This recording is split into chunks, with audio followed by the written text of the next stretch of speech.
Anime के last episode में जिनवू काफी मुश्किल से इग्रिस को हरा देता है और फिर काफी फाइट्स के बाद वो फाइनली जॉब चेंज करके मोनार्क ऑफ शैडोज बन जाता है। इस जॉब चेंज के बाद वो अब अपनी शैडो आर्मी को समन कर सकता है, जिसकी मदद से वो इग्रिस को अपना शैडो सोल्जर बनाने में सक्सेसफुल रहता है। इस वीडियो में मैं आगे की स्टोरी को एक्सप्लेन करूंगा, सो अगर गलती से वीडियो क्लिक हो गई है तो अभी इस वीडियो को बंद कर दो। बाकी इस वीडियो में मैं रेड गेट आर्क को कवर करूंगा, जो मानुआ के चैप्टर 46 से लेकर 56 तक है।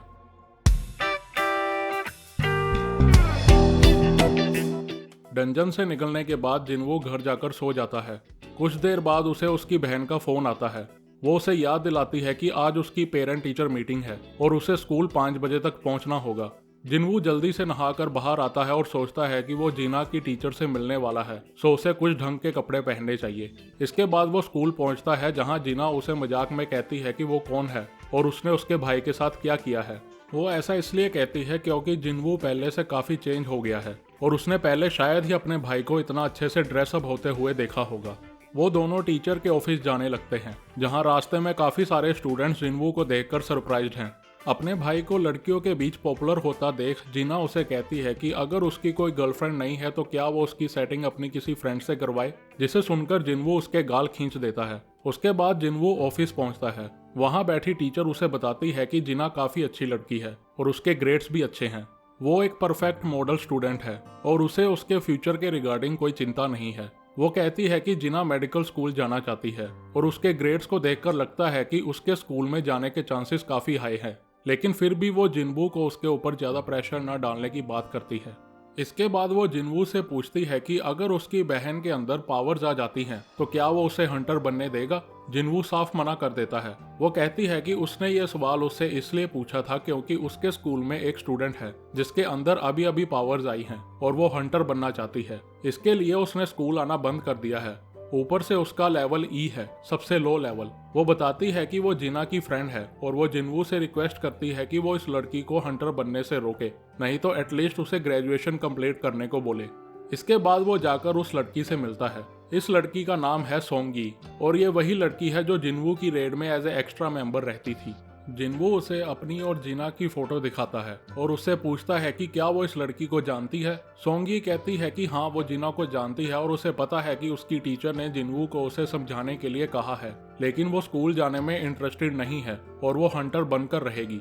जिनवू उसे कहता है कि वो यहाँ उसे समझाने के लिए नहीं आया है, बल्कि उसे हंटर बनने में मदद करने के लिए आया है। जिनवू सोचता है कि वो उसके समझाने से समझने वाली नहीं है, इसलिए वो उसे रियलिटी दिखाएगा कि हंटर बनना इतना आसान नहीं। दूसरी ओर कोई एयरपोर्ट से बाहर निकलता है। इस आदमी को रिसीव करने के लिए हंटर एसोसिएशन का एजेंट वू जिनचुल आता है। फिर हमें पता लगता है कि ये कोई और नहीं बल्कि एस रैंक हंटर हुआंग दोंगसू है। अगर तुम में से किसी को याद नहीं तो हुआंग दोंगसू इस कैरेक्टर का छोटा भाई है, जिसे जिनवू ने मार दिया था। मरने से पहले उसने कहा था कि उसका भाई उसे छोड़ेगा नहीं। दोंगसू साउथ कोरिया का एस रैंक हंटर था, लेकिन पावर और पैसों के लिए वो अमेरिका चले जाता है, जिस कारण साउथ कोरिया उसे ट्रेटर मानती है। दोंगसू यहाँ पर ई रैंक हंटर संग जिनवू और डी रैंक हंटर यो जिनहू के लिए आया है। जिनचुल कहता है कि वो यहाँ पर बस उस पर नजर रखने के लिए आया है और वो बस अपना काम कर रहा है। जिनचुल सोचता है कि हंटर एसोसिएशन को शक था कि उसका बड़ा भाई डंजन्स में जाकर दूसरे हंटर्स को मार देता था, लेकिन हुआंग दोंगसू का बड़ा भाई होने के कारण वो कोई प्रॉपर इन्वेस्टिगेशन नहीं कर पाए। वो नोटिस करता है कि दोनों ने मर्डर्स को लेकर कभी भी किसी भी तरह की कोई गिल्ट नहीं दिखाई। दूसरी ओर जिनवू और सोंगी एक गेट के पास खड़े हैं। वहां वो मिस्टर आन से मिलते हैं। ये वही है जिसने जिनवू के बारे में जानने की कोशिश की थी। मिस्टर आन व्हाइट टाइगर गिल्ड के मैनेजमेंट डिपार्टमेंट का चीफ है। जिनवू ने मिस्टर आन को कॉल किया था कि वो उनके ट्रेनिंग ग्राउंड्स को विजिट करना चाहता है, जहां उनके नए हंटर्स को ट्रेन किया जाता है। जिनवू चाहता था कि वो लो लेवल गेट पर जाए जहां और हंटर्स भी हो, ताकि सोंगी सेफ भी रहे और उसे पता भी चल जाए कि हंटर बनने के लिए क्या क्या करना पड़ता है। मिस्टर आन इस सबसे बहुत खुश थे। उसे लग रहा था कि जिनवू उनकी गिल्ड में इंटरेस्टेड है, सो वो उस पर अच्छा इंप्रेशन जमाएगा और उसे दिखाएगा कि व्हाइट टाइगर गिल्ड उसके लिए कितनी अच्छी है। तभी वहाँ कोई उसे जल्दी करने को कहता है। जिनवू पूछता है कि वो कौन है। मिस्टर आन उसे बताता है कि उसका नाम किम चुल है और वो उनकी गिल्ड का नया ए रैंक हंटर है। वो शायद थोड़ा गुस्सा हो गया जब उसे पता चला कि जिनवू भी रेड में शामिल हो रहा है। वो कहता है कि ये कोई पिकनिक नहीं कि कोई भी ऐरा गैरा आ जाए। वो बताता है कि किम चुल एक टैंक का रोल निभाता है। टैंक असल में वो होते हैं जिनका डिफेंस काफी ज्यादा होता है। और जो एनिमीज के अटैक को अपने ऊपर लेकर अपने टीममेट्स को बचाते हैं। वो आगे बताता है कि आज की स्क्वाड में एक ए रैंक, 7 बी रैंक और 4 सी रैंक, टोटल 12 मेंबर्स हैं। जिनवू सोचता है कि एक सी रैंक गेट के लिए ये काफी ज्यादा मेंबर्स हैं। ऐसा ना हो कि सोंगी को सब कुछ आसान लगे और उसे कुछ सीखने को ही ना मिले। लेकिन फिर वो सोचता है कि शायद सभी को देखकर उसे रियलाइज हो कि दूसरे हंटर्स के मुकाबले वो कितनी कमजोर है। उसे पता चलेगा कि एक ई रैंक हंटर कितना कमजोर होता है। सोंगी ये सब देखकर काफी खुश थी। वो जल्दी से जिनवू को चलने को कहती है। गेट में एंटर करते ही जिनवू को कुछ अजीब लगता है कि तभी गेट का कलर ब्लू से रेड हो जाता है।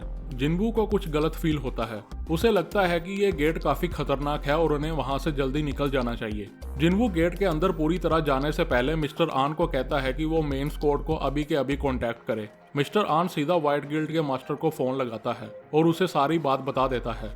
रेड गेट के बारे में सुनकर व्हाइट टाइगर गिल्ड का लीडर डिसाइड करता है कि उसे खुद वहां जाना चाहिए। वो जिनचुल और हुआंग दोंगसू कार में कहीं जा रहे होते हैं। दोंगसू उसे अपने भाई के फ्यूनरल के बारे में पूछता है। जिनचुल कहता है कि उसके भाई की फ्यूनरल चुपचाप कर दी गई थी। अनफॉर्चुनेटली वो उसके भाई की बॉडी को डंजन से बाहर नहीं निकाल पाए। वो उससे पूछता है कि क्या वो वहां जाना चाहता है जहां उसके भाई की कब्र रखी है। दोंगसू कहता है कि उसका मरे हुए लोगों में कोई इंटरेस्ट नहीं, उसका इंटरेस्ट है उस सामान में जो वो मरने के बाद छोड़ गया है। वो उसे डंजन की ओर चलने को कहता है। वो सोचता है कि वो दोनों जरूर किसी डंजन में होंगे। डोंगसू अपने फोन पर चेक करता है जहां पूरी इन्फॉर्मेशन दी गई है कि कौन सा हंटर कौन से डंजन में है। वो देखता है कि जिनवू अभी अभी किसी डंजन में एंटर हुआ है। वो जिनचुल को याद दिलाता है कि डंजन के रूल सोसाइटी रूल से अलग होते हैं। वो डंजन के अंदर उन दोनों के साथ क्या करता है वो उसकी मर्जी है और जिनचुल को अपने काम से काम रखना चाहिए। जिसके बाद जिनचुल कार को उस गेट की तरफ ले जाने लगता है। दूसरी तरफ गेट के अंदर सभी हंटर शॉक्ड हैं। वो समझ जाते हैं कि कुछ गलत हुआ है। जिनवू को किसी भी तरह की कोई मूवमेंट नहीं नजर आती। अच्छी बात यह है कि सोंगी उसके साथ है। वो भी समझ जाती है कि यहाँ पर कुछ गलत हुआ है। इतने में एक तीर सोंगी की तरफ आता है। उससे पहले कि उसे कुछ होता जिनवू उस तीर को अपने हाथों से पकड़ लेता है। लेकिन वो तीर सिर्फ एक ही नहीं था। एक और तीर अनफॉर्चुनेटली दूसरे हंटर को लग जाता है जिससे वो वहीं खत्म हो जाता है। अटैक की डायरेक्शन देखने पर पता लगता है कि इन तीरों को आई सेल्स ने छोड़ा था। आई सेल्स देखने में ह्यूमन जैसे लगते हैं जिनकी स्किन ब्लू कलर की है और वाइट हेयर हैं। ये ज्यादातर बर्फीले इलाकों में मिलते हैं। सबसे अलग हैं इनके कान जो एल्व्स की तरह दिखते हैं, जिसके कारण इनका नाम पड़ा आई सेल्स। काफी दूर होने की वजह से जिनवू उनकी प्रेजेंस को नोटिस नहीं कर पाता। वैसे तो इनका नाम ऑफिशियली आई सेल्स है, लेकिन इनके हंटिंग के ब्रूटल मेथड के कारण उन्हें आई स्लेयर्स के नाम से भी जाना जाता है। गेट के बाहर व्हाइट टाइगर गिल्ड का लीडर बेक योनहू नोटिस करता है कि गेट की एंट्रेंस पूरी तरह बंद है। उन्होंने एसोसिएशन को कांटेक्ट किया था, लेकिन वो बार बार बस यही कह रहे थे कि उनके अकॉर्डिंग ये गेट बस सी रैंक गेट है। योनहू सोचता है कि रेड गेट सिर्फ हाई रैंक डंजन में ही आता है। रेड गेट में अक्सर बिल्कुल अलग ही दुनिया होती है। उसके अकॉर्डिंग ये गेट ए रैंक गेट हो सकता है। वो इस गेट के रैंक को मेजर नहीं कर सकते क्योंकि जो गेट रेड गेट बन जाता है वो और माना नहीं छोड़ता, जिससे गेट के रैंक का पता करना इम्पॉसिबल हो जाता है। योनहो पूछता है कि उसके कितने हंटर्स अंदर गए हैं। पूरी इन्फो सुनने के बाद योनहो सोचता है कि अगर ये गेट ए रैंक गेट हुआ तो उन्हें एक या उससे ज्यादा एस रैंक हंटर और 10 ए रैंक हंटर्स की जरूरत पड़ेगी। इसका मतलब अगर ये गेट ए रैंक गेट हुआ तो अंदर गए हंटर्स को मरा हुआ ही समझो। मिस्टर आन बताता है कि उनकी टीम के साथ एक और हंटर अंदर गया है। उसकी उस हंटर पर काफी देर से नजर थी। योनहो उससे उस हंटर का रैंक पूछता है, ई रैंक। वो एक ई रैंक हंटर है। मिस्टर आन फाइनली उसे बताता है। गेट के अंदर जिनवू नोटिस करता है कि ये मॉन्स्टर्स काफी चालाक हैं। आते ही इन्होंने उनकी स्क्वाड के 2 सबसे वीक मेंबर्स को टारगेट किया। अगर ये 2 महीने पहले की बात होती तो उनके तीर का निशाना आज उस पर होता। उनमें से एक उसे मार डालने का इशारा करता है। जिनवू ये देखकर इरिटेट हो जाता है और उसे पर्सनली अपने हाथों से मारने का सोचता है। स्क्वाड का लीडर किमचुल सिचुएशन को देखते हुए सबको बताता है कि वो रेड गेट के अंदर हैं। इसका मतलब बाहर से गेट के अंदर कोई आ नहीं सकता जब तक वो सब ना मर जाए या फिर डंजन ब्रेक ना हो जाए। रेड गेट एक तरह का स्पेशल गेट है जो दूसरे डायमेंशन से कनेक्टेड है। एक बार इसके अंदर आ गए तो तुम बाहर की दुनिया से बिल्कुल कट ऑफ हो जाओगे। इस गेट से बाहर निकलने का एक ही तरीका है, या तो बॉस को हराओ या फिर डंजन ब्रेक। इसका मतलब सब के सब यहाँ पर फंस गए हैं। किमचुल सबको अपना इंट्रोडक्शन देता है और कहता है कि वो यहाँ से सेफली बाहर निकलेंगे, लेकिन वो कोई गारंटी नहीं देता। वो कहता है कि रेड गेट के अंदर एक दिन बाहर 1 घंटे के बराबर होता है। सो अगर उन्हें डंजन क्लियर करने में 1 महीना भी लगता है तो बाहर ज़्यादा से ज़्यादा 1 दिन ही निकलेगा। इसलिए उनके पास एक ही रास्ता है कि वो डंजन को क्लियर करें। लेकिन वो सबको मैनेज नहीं कर सकता, इसलिए वो एक अलग से टीम बनाने की बात करता है जो डंजन को क्लियर करेगी। अगर वो इधर ही रहे तो या तो वो ठंड से मर जाएंगे या फिर वो आइस एल्फ्स उन्हें मार देंगे। इसलिए डंजन को क्लियर करना जरूरी है। अगर कोई भी उसके साथ नहीं आता तो वो अकेला ही डंजन को क्लियर करने के लिए चला जाएगा। यह सब सुनकर जिन्वू काफी सरप्राइज था। काफी सारे हंटर्स किमचुल की टीम में चले जाते हैं। वो सी रैंक या उससे लो रैंक वाले हंटर्स को अपनी टीम से बाहर निकाल देता है। लेकिन एक हंटर किमचुल की टीम से बाहर निकल जाती है और जिन्वू के पास चले जाती है। उसने जिन्वू को तीर पकड़ते देख लिया था। वो समझ जाती है कि जिन्वू ई रैंक हंटर नहीं है। किमचुल उसे जाने देता है और सोचता है कि वो एक ए रैंक हंटर की टीम को क्यों छोड़ना चाहती है। वो पहले से निकाले गए हंटर को दोबारा अपनी टीम में ले लेता है। बेचारे ने खुद के ही पैर पर कुल्हाड़ी मार ली। गेट के बाहर मिस्टर आन बताता है कि उसे लगता है कि जिन्वू एक री अवेकन्ड हंटर है, लेकिन कोई प्रूफ ना होने के कारण योनहू को किमचुल पर भरोसा रखना पड़ता है। इतने में डोंगसू उस गेट तक पहुंच जाता है। वो पूछता है कि व्हाइट टाइगर गिल्ड का लीडर इधर क्या कर रहा है। डोंगसू को देखकर योनहू गुस्सा हो जाता है और ट्रांसफॉर्म होने लगता है। वो उससे पूछता है कि वो कोरिया में क्या कर रहा है, उसे तो अमेरिका होना चाहिए था। डोंगसू उसका जवाब देने की बजाय उससे पूछता है कि क्या उस ई रैंक हंटर जिन्वू ने उसका गिल्ड ज्वाइन कर लिया है। उसने उस ई रैंक लूजर को क्यों रिक्रूट किया। योनहू को कुछ समझ नहीं आता कि वो किसकी बात कर रहा है। संग जिन्वू का नाम सुनकर योनहू सोच में पड़ जाता है कि डोंगसू जिन्वू को कैसे जानता है। गेट के अंदर जिन्वू उस हंटर से पूछता है कि यहाँ पर सभी नए हंटर्स हैं और उनके लिए ये सब एक नया एक्सपीरियंस है, तो सबके सब इतने शांत कैसे हैं। वो कहती है कि उनको सबसे पहले यही सिखाया गया था कि डंजन के अंदर कुछ भी हो सकता है। दोनों टीम्स अपने अपने रास्ते चली जाती हैं। हंटर जिन्वू से कहती है कि उसने अभी तक उसके सवाल का जवाब नहीं दिया। वो सोचती है कि जिन्वू एटलीस्ट ए रैंक हंटर तो है। दूसरी ओर किमचुल नोटिस करता है कि पेड़ पर बड़े से स्क्रैचेस हैं। वो कहता है कि ये जंगल आइस बियर्स की टेरिटरी है। दूसरी टीम को जंगल में जाने की बजाय वहीं चुपचाप बैठ जाना चाहिए था, लेकिन एक ई रैंक हंटर की वजह से वो सब फालतू में मर जाएंगे। लेकिन साथ में ही वो एक बार नोटिस करता है कि उस टीम में तो काफी सारे सी रैंक हंटर और एक बी रैंक हंटर भी हैं, तो क्यों उसने एक ई रैंक हंटर को उनका लीडर माना। खैर वो ये सब इग्नोर करता है और आने वाली बैटल के लिए रेडी होता है। किमचुल वैसे तो काफी एरोगेंट और प्राइडफुल है, लेकिन वो एक ए रैंक हंटर भी है, जिसकी वजह से वो काफी सारे आइस बियर्स को खुद ही मार देता है। दूसरे हंटर्स ये देख काफी खुश होते हैं कि उनका किमचुल के साथ जाने का डिसीजन सही था। वो मॉन्स्टर्स को काट कर उनका मीट बचाकर रखने की सोचता है। किमचुल कहता है कि जब तक वो जंगल को पार नहीं कर लेते तब तक वो लोग सावधान रहें। वो सोचता है कि पूरी टीम में सबसे पावरफुल वो ही है और दूसरी टीम तो अब तक भालुओं का खाना बन गई होगी। दूसरी ओर बी रैंक हंटर सबको आगे जाने से रोकती है और बताती है कि ये टेरिटरी आइस बियर्स की है, इसलिए उन्हें वापस चलना चाहिए। लेकिन जिन्वू इसका उल्टा करता है। वो एक्सप्लेन करता है कि जब तक वो इस जंगल में है तब तक उन्हें बस आइस बियर्स की चिंता करनी होगी। आइस एल्फ्स के मुकाबले आइस बियर्स को हैंडल करना ज़्यादा ईजी होगा। ये सुनकर वो सोच में पड़ जाती है कि ये सब उसने क्यों नहीं सोचा। जिन्वू उससे पूछता है कि क्या उसे ठंड नहीं लग रही। ये कहकर वो अपनी इन्वेंट्री से सबके लिए जैकेट्स निकालता है। ऑफ कोर्स ये सब देखकर सभी हैरान थे। उनके अकॉर्डिंग स्पेस मैजिक से तो बस 2-3 आइटम्स ही निकाली जा सकती हैं। सभी ये पूछने पर मजबूर हो जाते हैं कि आखिर वो कौन है। जिन्वू सोंगी के सर पर हाथ रखकर कहता है कि उसकी वजह से वो इस सिचुएशन में फंसी है, सो वो उसे प्रोटेक्ट करेगा और सबको सेफली इस डंजन से निकालेगा। बस एक कंडीशन पर कि कोई उससे कुछ भी नहीं पूछेगा और उससे कोई कुछ एक्सपेक्ट नहीं करेगा। इतने में पीछे से एक आइस बियर आ जाता है। ये आइस बियर काफी हाई लेवल का था, सो काफी हंटर्स इसे देखकर घबरा जाते हैं। बी रैंक हंटर उस आइस बियर को डिस्ट्रैक्ट करने की सोचती है और सबको वहां से निकलने को कहती है, लेकिन जिन्वू उसे पीछे कर देता है और कहता है कि वो सभी मॉन्स्टर्स को अकेला ही हराएगा। ऑफ कोर्स वो ऐसे ही एक्सपीरियंस पॉइंट को अपने हाथ से जाने नहीं देगा।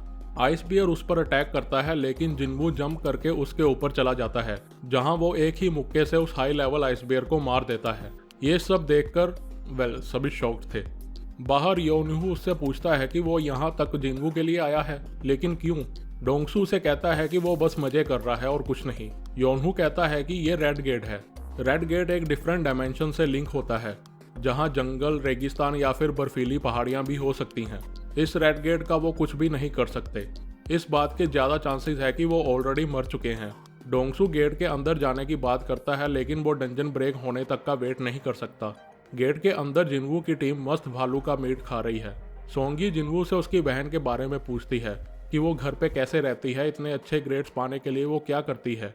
जिनवू उसे कहता है कि उसकी बहन बाकी लड़कियों जैसी ही है, वो घर आती है, खाना खाती है, इधर उधर टाइम पास करती है और सो जाती है, उसे बस सोना पसंद है। उसे भी बिलीव नहीं होता कि उसके ग्रेड्स इतने अच्छे कैसे हैं। छोटे होते तो वो बस सारा टाइम वीडियो गेम्स खेलते रहते थे।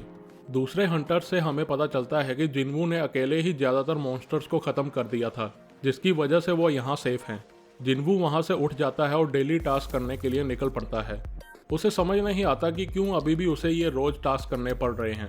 जिनवू देखता है कि काफ़ी सारे आइस बियर वहाँ इकट्ठे हो गए हैं। ऑफकोर्स जिनवू इस अपॉर्चुनिटी को हाथ से नहीं जाने देगा। जिनवू अपनी आर्मी को बुलाता है। ये उसकी आर्मी की पहली लड़ाई होगी। आइस बियर्स और जिनवू की आर्मी आपस में भिड़ते हैं। जिनवू की आर्मी में एक मेज भी होता है जो अपनी फायर पावर से काफ़ी सारे भालुओं को भून देता है। जिनवू नोटिस करता है कि उसकी शैडो आर्मी काफ़ी ज़्यादा स्ट्रॉन्ग है। वो मरने के बाद दोबारा जिंदा हो जाते हैं। उन्हें बेसिकली इमोर्टल भी कह सकते हैं। जब तक जिनवू के पास माना है तब तक उसकी आर्मी जिंदा होती रहेगी। इसका डाउनसाइड बस यही है कि ये पावर जिनवू के माना को काफ़ी जल्दी ख़त्म कर देती है। इतने में आइस बियर्स का लीडर वहाँ आ जाता है, जो जल्दी ही जिनवू की आर्मी को ठिकाने लगा देता है। जिनवू की एमपी पूरी तरह से ख़त्म हो जाती है। ये देखकर जिनवू इग्रिस को ऑर्डर देता है। इग्रिस अपनी तलवार लेकर आइस बियर के लीडर पर हमला कर देता है। इग्रिस की पावर के आगे वो कुछ भी नहीं कर पाता। इग्रिस एक ही झटके में उस लीडर के सर को उसके धड़ से अलग कर देता है और उसे जिनवू के पैरों में रख कर घुटने के बल बैठ जाता है। इग्रिस की पावर देखकर जिनवू को लगता है कि अगर इग्रिस के पास उस समय उसकी स्वॉर्ड होती तो शायद वो आज जिंदा ना होता। जिनवू सोचता है कि इतना लेवल अप होने के बाद भी शायद इग्रिस उससे ज़्यादा पावरफुल है। इसके बाद जिनवू उन मरे हुए बेयर्स को अपनी शैडो आर्मी में ट्रांसफ़र कर देता है। गेट के बाहर 3 घंटे हो चुके हैं। इसका मतलब गेट के अंदर ऑलरेडी 3 दिन निकल चुके हैं। योनहू कहता है कि गेट के अंदर का माहौल काफ़ी डिफरेंट होता है। अगर वो अभी तक जिंदा भी होंगे तब भी उन्हें खाने की ज़रूरत होगी। गेट का लेवल हाई होने के कारण काफ़ी लो रैंकिंग हंटर्स को खाने की प्रॉब्लम होगी। उसे लगता है कि सी रैंक या उससे लो लेवल हंटर्स अभी तक मर चुके होंगे। ये सुनकर डोंगसू कहता है कि इसका मतलब जिनवू मर चुका है, वो फालतू में ही इधर आया। जाने से पहले वो पूछता है कि अगर जिनवू व्हाइट टाइगर गिल्ड का मेंबर नहीं है तो वो गेट के अंदर कैसे गया। ये सुनकर मिस्टर आन कहते हैं कि जिनवू उसका पुराना जान पहचान का है। उसने रिक्वेस्ट की थी कि वो उसे सी रैंक डंजन में जाने दे ताकि वो पैसे कमा सके, जिसके कारण वो उसे मना नहीं कर पाया और उसने उस डंजन में जाने दिया। ये सुनकर योनहू नोटिस करता है कि मिस्टर आन जिनवू के लिए कवर अप कर रहा है। ऐसा क्या है उसमें कि डोंगसू भी उसे ढूंढने के लिए यहाँ तक आया है। अचानक से डोंगसू मिस्टर आन का गला पकड़ लेता है और कहता है कि उसे कुछ गड़बड़ लग रही है। वो उसे सब कुछ सच सच बताने को कहता है। अपने एम्प्लॉय की ये हालत देखकर योनहू डोंगसू का हाथ पकड़ लेता है और उसे छोड़ने को कहता है। ये देखकर डोंगसू पूछता है कि क्या वो उसे ऑर्डर दे रहा है। योनहू अपनी फुल पावर दिखाता है।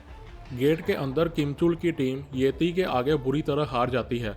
काफ़ी हंटर्स बुरी तरह उन येती के हाथों मर जाते हैं। किमचुल को यकीन नहीं होता कि उसके जैसा ग्रेट हंटर कैसे हार सकता है।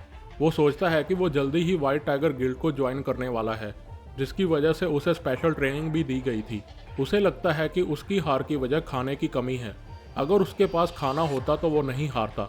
इतने में वहाँ आइस स्लेयर्स भी आ जाते हैं जो बचे हुए हंटर्स को मार देते हैं। ये सब देखकर किमचुल वहाँ से भाग जाता है। जाते टाइम वो बहाने मारने लगता है कि शायद ये ठंड की वजह से हुआ है या शायद वो पिछले कुछ दिनों से भूखा था इसलिए ये सब हुआ है। रास्ते में वो काफ़ी सारे आइस बियर्स को मरे हुए देखता है। क्या दूसरी टीम ने इन्हें मारा है? नहीं, ये नहीं हो सकता। आइस स्लेयर्स, हाँ आइस स्लेयर्स ने इन्हें मारा होगा। ये सब सोचता हुआ किमचुल वहाँ से भाग जाता है। दूसरी ओर डोंगसू और योनहू के बीच फाइट होने लगती है। दोनों एक दूसरे को पावरफुल मुक्का मारते हैं, लेकिन वो जिनचुल उन्हें रोक देता है। डोंगसू उसकी तारीफ करता है कि कैसे उसने उन दोनों के अटैक को रोक लिया, लेकिन जिनचुल कहता है कि अगर लास्ट टाइम पर वो दोनों अपनी पावर्स को कम नहीं करते तो शायद आज वो अपने हाथ गंवा चुका होता। जिनचुल क्लियर करता है कि सबसे पहले उसे ही जिनवू पर शक हुआ था कि शायद वो री अवेकन्ड हंटर है, लेकिन टेस्ट करने के बाद भी वो ई रैंक हंटर ही था। यह नहीं हो सकता कि जिनवू ने उसके भाई को मारा हो, वो इतना स्ट्रांग नहीं। डोंगसू कहता है कि वो ये सब जानता है कि शायद वो दूसरे डी रैंक हंटर ने उसके भाई को मारा होगा। जिनचुल पूछता है कि अगर उसे ये सब पता है तो वो क्यों जिनवू के पीछे पड़ा है। एक्सक्यूज, उसे किसी को मारने के लिए बस एक्सक्यूज चाहिए। उसके बाद डोंगसू वहां से चला जाता है। दूसरी ओर गेट के अंदर किमचुल जिनवू की टीम के पास पहुंचता है, जहां वो सबको हंसता गाता देखकर एकदम शॉक्ड हो जाता है। उसे समझ नहीं आता कि ये लो रैंक के हंटर अभी तक जिंदा कैसे हैं। वो उनके गर्म कपड़े, गर्म खाने को देखकर काफ़ी गुस्सा होता है और सोचता है कि अगर उसके हाथ ठंडे ना होते या फिर उसने भरपेट खाना खाया होता तो वो उन आइस एल्फ्स को भी हरा देता। वो सोचता है कि इनके पास इतना कुछ होने के बावजूद उन्होंने उसके साथ कुछ भी शेयर नहीं किया। वो गुस्से में उन्हें बताता है कि उसकी पूरी टीम खत्म हो चुकी है क्योंकि उनके पास खाना नहीं था और यहाँ पर तो सबके पास भरपेट खाना है। ये सब कहाँ से आया? कोई इसका जवाब नहीं देता। वो सबको कहता है कि किसने उससे ये सब छुपाया। अगर वो खुद से सामने आ जाएगा तो वो बाकी सबको छोड़ देगा। वो कहता है कि वो 3 तक गिनेगा। अगर कोई सामने नहीं आया तो वो समझेगा कि वो सब इसमें शामिल थे। वो सोचता है कि शायद वो बी रैंक हंटर ने ये सब किया है। उसके पास पहले से ही ये सब सामान था और वो अकेली सर्वाइव नहीं कर सकती थी, इसलिए उसने दूसरी टीम के साथ जाने का सोचा। वो 3 तक गिनता है कि जिनवू पीछे से आकर उसे एक ही थप्पड़ में बेहोश कर देता है। जिनवू कहता है कि वो बकवास करना बंद करे क्योंकि वही था जिसने उन सबको अकेला मरने के लिए छोड़ दिया था, और तो और वो अपने साथ किसी और को भी ले आया है। जिनवू उन्हें बाहर आने को कहता है। ये सुनकर आइस एल्फ्स का लीडर वहां आता है। चलो, इन सब कचरों में से कोई एक तो है जो थोड़ा स्किल्ड है, आइस एल्फ्स का लीडर बोलता है। ये सुनकर जिनवू कहता है कि क्या वो उन सबको कचरा बोल रहा है। ये सुनकर वो लीडर थोड़ा सा सरप्राइज होता है और पूछता है कि क्या वो उनकी लैंग्वेज को समझ सकता है। ये सुनकर जिनवू भी हैरान होता है कि वो उनकी लैंग्वेज को कैसे समझ पा रहा है, क्या शायद सिस्टम की वजह से। वो लीडर कहता है कि वो जिनवू को किसी से मिलवाना चाहता है, वो पहले भी मिल चुके हैं। इसी ने उन सबको इन्फॉर्म किया कि इन सब ह्यूमंस में से कोई एक पावरफुल ह्यूमन छिपा है। वो कहता है कि ये एल्फ उससे लड़ना चाहता है। अभी उसने ये कहा ही था कि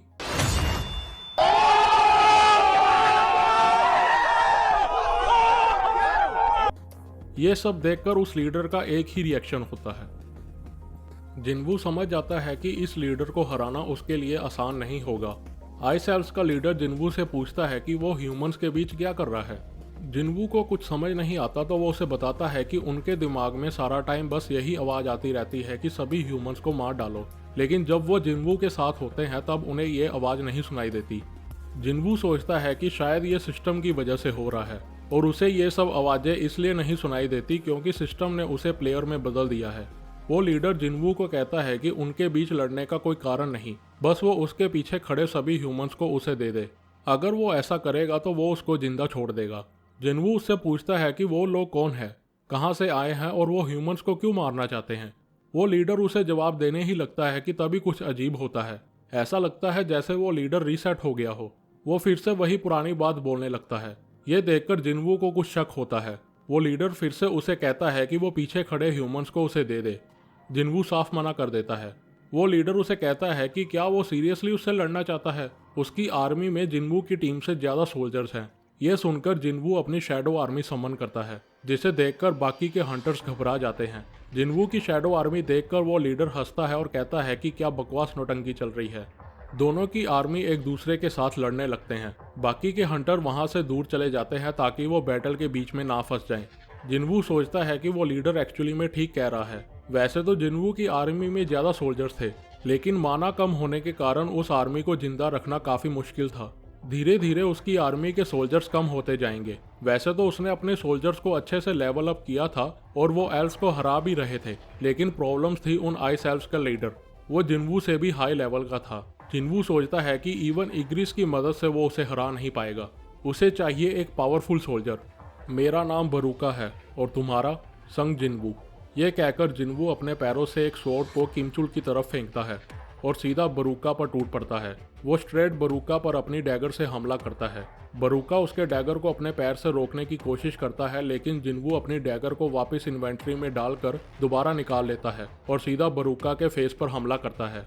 बरूका बड़ी आसानी से जिनवू के अटैक्स को रोक लेता है और जिनवू को किक मारकर दूर कर देता है। इतने में बरूका के ऊपर एक शैडो मेज आग का गोला छोड़ देता है, जिसकी वजह से जिनवू को थोड़ा टाइम मिल जाता है। इतने में किमचुल उठ जाता है। उसे समझ आ जाता है कि जिनवू ने ही उसे मारकर बेहोश किया था। वो अपनी तलवार उठाता है और जिनवू को मारने के लिए निकल पड़ता है। दूसरी ओर बरूका अभी भी आग की लपटों में है। जिनवू उसे कहता है कि उसे पता है कि ये अटैक उसको रोकने के लिए काफ़ी नहीं था, वो टाइम ना वेस्ट करे और बाहर आए। ये सुनकर बरूका उसकी तरफ भागने लगता है। अचानक पीछे से किमचुल उस पर हमला कर देता है, लेकिन ये सब जिनवू का प्लान था। जिनवू इग्रिस को बाहर बुलाता है। इग्रिस बाहर आते ही सीधा अपनी तलवार को किमचुल के पेट में घुसा देता है। ये देखकर किमचुल सब कुछ समझ जाता है, जिसके बाद वो मर जाता है। बरूका कहता है कि ये सब करने से कुछ नहीं होगा। Arise. ये बोलते ही जिनवू अपने नए शैडो सोल्जर को समन करता है। किमचुल पहले एक टैंक का रोल प्ले करता था, इसलिए जिनवू उसका नाम आयरन रखता है। बरूका कहता है कि उसे क्या लगता है कि वो एक सोल्जर से उसे हरा सकता है। जिनवू को भी पता है वो एक सोल्जर के हाथ से मरने वाला नहीं। आयरन अपनी स्किल प्रोवोकेशन यूज करता है। बरूका उसकी स्किल से प्रोवोक हो जाता है और आयरन पर हमला करता है। आयरन अटैक में काफ़ी स्लो है, जिसकी वजह से वो बरूका को नहीं मार पाता। बरूका कहता है कि वो क्या सोच रहा था कि वो एक सोल्जर से उसे हरा सकता है, लेकिन जिनवू कहता है कि एक नहीं 3 सोल्जर से। दूसरी ओर दूर खड़े हंटर्स जिनवू की पावर्स देखकर हैरान थे। किसी ने भी ऐसी पावर्स को ना कभी देखा था और ना कभी सुना था। इग्रिस जिनवू की आर्मी का सबसे फास्ट सोल्जर है। वो अपने अटैक से बरूका को डिस्ट्रैक्ट करता है, जिसके कारण पीछे से जिनवू उस पर बैक अटैक करता है। जिनवू नोटिस करता है कि इस सिचुएशन में भी बरूका ने अपने वाइटल ऑर्गन्स उनके अटैक से बचा लिए हैं। बरूका उन तीनों के अटैक से काफ़ी इरिटेट होता है। जिनवू उसे दूसरी ओर देखने को कहता है, जहां बरूका के सभी सोल्जर्स को जिनवू की शैडो आर्मी ने मार दिया था। बरूका कहता है कि अगर वो उसे मार दे तो उसके सारे सोल्जर्स अपने आप मर जाएंगे। वो सीधा जिनवू पर हमला करता है। जिनवू अपनी डैगर बरूका पर फेंक देता है और अपनी एबिलिटी से डैगर को कंट्रोल करके बरूका की डैगर को तोड़ देता है। पीछे से आयरन बरूका को पकड़ लेता है, जिसके साथ ही शैडो आर्मी के मेजिस उन पर हमला कर देते हैं। हमले से बरूका काफ़ी इंजर्ड हो जाता है, लेकिन फिर भी वो मरता नहीं। इतने में जिनवू अपनी स्किल की हेल्प से बरूका के पेट में अपनी डैगर घुसा देता है, लेकिन बरूका उसका हाथ पकड़कर उस पर हमला करने ही वाला होता है कि पीछे से आयरन उस पर हमला कर देता है, जिससे बरूका फाइनली मर जाता है। बरूका के मरने के बाद जिनवू को काफ़ी सारे एक्सपीरियंस पॉइंट मिलते हैं। अचानक से आयरन बरूका की डेड बॉडी पर हमला करने लगता है। जिनवू उसे रोकता है और नोटिस करता है कि शैडो बनने के बाद भी वो बेवकूफ़ ही है। बॉस के मरने के बाद बाहर जाने का रास्ता खुल जाता है और जिनवू सबको गेट से बाहर चलने को बोलता है। ये देखकर सभी खुश हो जाते हैं। गेट से अपने हंटर्स को बाहर निकलता देख सभी खुश हो जाते हैं। योनहू को लगता है कि ये सब किमचुल ने किया होगा, लेकिन गेट से बाहर आते हैं तो सिर्फ 5 लोग, जिनमें से 2 तो बाहर के हंटर्स थे। इसका मतलब इस रेड में व्हाइट टाइगर गिल्ड अपने 9 हंटर्स को गवा देती है। जिनवू को बाहर आता देख मिस्टर आन खुश हो जाते हैं। सभी पूछते हैं कि क्या इतने हंटर्स में से बस वही बचे हैं। ये देखकर योनहू को झटका लगता है कि सभी हंटर्स में से बस लो लेवल के हंटर्स ही बचे हैं। आखिर गेट के अंदर हुआ क्या। जिनवू सोंगी को लेकर वहां से निकलने लगता है। योनहू जिनवू को रोक देता है और उसे सब एक्सप्लेन करने को कहता है, लेकिन जिनवू उसका हाथ साइड कर देता है और कहता है कि वो इस वक्त काफ़ी थका हुआ है और अगर उसे कुछ पूछना है तो अपने गिल्ड मेंबर से पूछे। ये सुनकर योनहू गुस्सा हो जाता है और जिनवू को जोर से पकड़ता है। वो कोई रिक्वेस्ट नहीं कर रहा था, बल्कि ऑर्डर दे रहा था। वो कहता है कि उसका नाम बेक योनहू है और वो व्हाइट टाइगर गिल्ड का लीडर है। उसने अपने 9 मेंबर्स को खोया है और उसका हक बनता है सवाल पूछने का। जिनवू उसे कहता है कि एटलीस्ट उसने उसके 3 मेंबर्स को तो बचाया। गिल्ड मास्टर होने के नाते उसे तो थैंक यू बोलना चाहिए। योनहू पीछे हट जाता है और उस पर अपनी फ्रस्ट्रेशन निकालने के लिए माफ़ी मांगता है, जिसके बाद जिनवू सोंगी को लेकर वहां से चला जाता है। योनहू रैंक बी हंटर से पूछता है कि जिनवू इतना बुरे मूड में क्यों था। वो उसे बताती है कि उसे कुछ ज़्यादा पता नहीं, लेकिन बॉस को हराने के बाद वो उसकी लाश के सामने 3 बार कुछ बोलता है, जिसके बाद से ही उसका मूड खराब है। इसके बाद मिस्टर आन वहां आता है और सफाई देता है कि शायद वो थका हुआ है, इसलिए उसका मूड खराब होगा। योनहू से कहता है कि वो कैसे भी करके जिनवू को रिक्रूट करे, चाहे उसके लिए जितने भी पैसे लगे, वो उसे व्हाइट टाइगर गिल्ड में लेकर आए। योनहू नोटिस करता है कि जिनवू उसके सामने बिल्कुल भी नहीं डरा। वो सोचता है कि उसको अपनी गिल्ड में करने के लिए वो कुछ भी करेगा। ये सब सुनकर मिस्टर आन खुश हो जाता है। गाड़ी में जिनवू अभी भी बुरे मूड में है, क्योंकि वो बरूका को अपने शैडो सोल्जर नहीं बना पाया, लेकिन एटलीस्ट उसे बरूका की डैगर तो मिल गई। जिनवू सोंगी को उसके घर तक ड्रॉप करता है, जहां वो जिनवू को उसे बचाने के लिए थैंक यू बोलती है और कल दोबारा मिलने की बात करती है। अगले दिन यो जिनवू उसके घर अपने आर्मर में आता है। दोनों रेड की साइड की ओर जाने लगते हैं, जहां जिनवू सोंगी को पिक करने के लिए कहता है। जिन्हू को लगता है कि शायद वो दोनों रिलेशनशिप में हैं। सोंगी वहां आती है और सबको हेलो बोलने के बाद गाड़ी में बैठ जाती है, जहां जिन्हू और सोंगी आपस में बात करने लगते हैं कि क्या वो रात को ठीक से सोई, अगर नहीं तो वो गाड़ी में सो सकती है। ऐसी बात सुनकर जिन्हू गलत समझ जाता है और सोचता है कि उन दोनों के बीच कुछ चल रहा है। वो जिन्हू को याद दिलाता है कि सोंगी अभी माइनर है, लेकिन बेचारा जिन्हू उसकी बात समझ नहीं पाता। इसी मिसअंडरस्टैंडिंग के साथ तीनों रेड साइड की ओर जाने लगते हैं। गेट के अंदर जिन्हू की शैडो आर्मी आसानी से सभी मॉन्स्टर्स को खत्म कर देती है। ये सब देखकर जिन्हू डर के मारे पूछता है कि ये लोग कौन हैं। असल में जिन्हू ने पहली बार शैडो आर्मी को देखा था। जिन्हू बताता है कि ये भी उसकी एक स्किल है। इस स्किल की वजह से उसके सोल्जर सभी मॉन्स्टर्स को हरा देते हैं, उसके लिए माइनिंग भी करते हैं और बाकी सारा काम भी यही कर देते हैं, तो उसके लिए ये सोल्जर्स काफ़ी यूजफुल हैं। बेचारा जिन्हू कहता है कि एटलीस्ट उसे कोई पत्थर तो उठाने दो। जिन्हू थोड़ा नाराज है कि अगर सारा काम यही करेंगे तो उसकी टीम में कोई वैल्यू नहीं रहेगी। इसके बाद कुछ सोल्जर्स जिन्हू को पत्थर दे देते हैं बैग में डालने के लिए। ये जिन्हू के साथ आखिरी रेड थी। दूसरी जगह यूएसए में एक ए रैंक डंजन में पूरी की पूरी रैंक ए पार्टी हार जाती है और उन्हें हराने वाला सिर्फ एक बीस्ट। उस टीम में सिर्फ एक ही ए रैंक हंटर बचा था और वो उस बीस्ट को देखकर घबरा चुका था। उसे वो बीस्ट किसी ए रैंक डंजन से भी ज़्यादा पावरफुल लग रहा था। इतने में वो बीस्ट उसे बुलाता है। वो बीस्ट उसे कहता है कि वो फिक्र ना करे, उसके सारे दोस्त जिंदा हैं और ठीक हैं, बस उसने उन्हें बेहोश कर दिया है। उसे ये सब भी करने की जरूरत ना पड़ती अगर वो सब अचानक से उस पर हमला ना कर देते। वो कहता है कि वो कोई मैजिक बीस्ट नहीं बल्कि उसकी तरह एक ह्यूमन ही है, लेकिन उस हंटर को उसकी लैंग्वेज समझ नहीं आती। वो ह्यूमन उसे कहता है कि वो एक कोरियन है और वो घर जाना चाहता है। दूसरी ओर जिन्हू और जिन्हो अपने आखिरी रेड सेलिब्रेट कर रहे होते हैं। जिन्हू उससे पूछता है कि उसका आगे का क्या प्लान है। जिन्हो कहता है कि पहले तो वो एसोसिएशन का रिटर्न एग्जाम देकर अपना गिल्ड मास्टर लाइसेंस लेगा, उसके बाद वो अपने फादर के साथ डील करने की कोशिश करेगा। जिन्हू सोचता है कि उसका गोल तो खुद को लेवल अप करने का था, जो कि उसने अचीव कर लिया है, सो अब इस रिलेशन को कंटिन्यू करने का कोई रीज़न नहीं। वो अपने हाथ में डीमन कैसल की चाबी को देखता है और जिन्हो से कहता है कि वो कुछ दिन उससे कांटेक्ट नहीं कर पाएगा। ये सुनकर जिन्हो उसे कहता है कि अगर उसे उससे कोई प्रॉब्लम है तो वो उसे बता दे, वो फिर उसे तंग नहीं करेगा। ये सुनकर जिन्हो उससे पूछता है कि वो उसके बारे में क्या सोचता है। जिन्हो उसे कहता है कि उसका और उसके भाई में 10 साल का फ़र्क है। वो जिन्हो को ज़्यादा पसंद नहीं करता, इसलिए उन दोनों ने एक साथ ज़्यादा टाइम स्पेंड नहीं किया है। दूसरी ओर जिन्हो ने उसकी जान तो बचाई ही है, बल्कि साथ में जिन्हू को उसके गोल्स को अचीव करने में हेल्प भी की है। उसके बड़े भाई से ज़्यादा तो जिन्हू उसके लिए भाई है। ये सुनकर जिन्हू खुश होता है और कहता है कि अगर वो उसे बड़ा भाई मानता है तो वो भी उसे छोटा भाई मानता है। जिसके बाद जिन्हू खुशी से रोने लगता है। टीवी पर योनहू का इंटरव्यू चलता है, जहां सभी रिपोर्टर उससे पूछ रहे हैं कि उसके हंटर्स को किसने बचाया। योनहू कहता है कि एसोसिएशन की इन्वेस्टिगेशन चल रही है, लेकिन उसके हंटर्स को किसी ने नहीं बचाया। जिसके बाद वो अपने ऑफिस चला जाता है। ऑफिस पहुंचकर उसे ब्योंगू का फ़ोन आता है, जो कि अभी जापान में है। ब्योंग उसे कहता है कि उसके पास एक बहुत बड़ी न्यूज़ है, जिसके आगे ये रेड गेट की न्यूज़ फीकी पड़ जाएगी। वो बताता है कि एक हफ्ते पहले जापान से किसी ने हंटर एसोसिएशन को सीक्रेटली कॉन्टैक्ट किया था, जिसके चलते उसे वहाँ सिचुएशन देखने के लिए भेजा गया था। उसके अकॉर्डिंग सिचुएशन काफ़ी ख़राब है और जल्दी ही यह न्यूज़ कोरिया तक पहुँच जाएगी। उसके पास जेजू आइलैंड रेड के रिगार्डिंग इन्फॉर्मेशन है। वो बताता है कि 4 साल पहले जेजू आइलैंड में एक एस रैंक गेट खुला था, लेकिन बार बार हंटर्स के हारने के बाद कोरिया की गवर्नमेंट ने उस आइलैंड से गिव अप कर दिया था।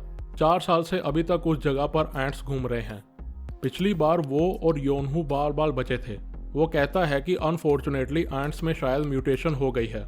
योनहू कहता है कि एंट्स तो आइलैंड में फंसी हुई हैं, उन्हें वही छोड़ दो, हमारा उनसे कोई लेना देना नहीं। लेकिन ब्योंगू कहता है कि उनका इस सिचुएशन से लेना देना है, क्योंकि एंट्स अब शायद दूसरी कंट्रीज भी जा सकती हैं, क्योंकि म्यूटेशन के कारण अब उनमें उड़ने की एबिलिटीज़ भी आ गई हैं और उनमें से एक एंट की लाश विंग्स के साथ जापान के एक टापू पर पाई गई है।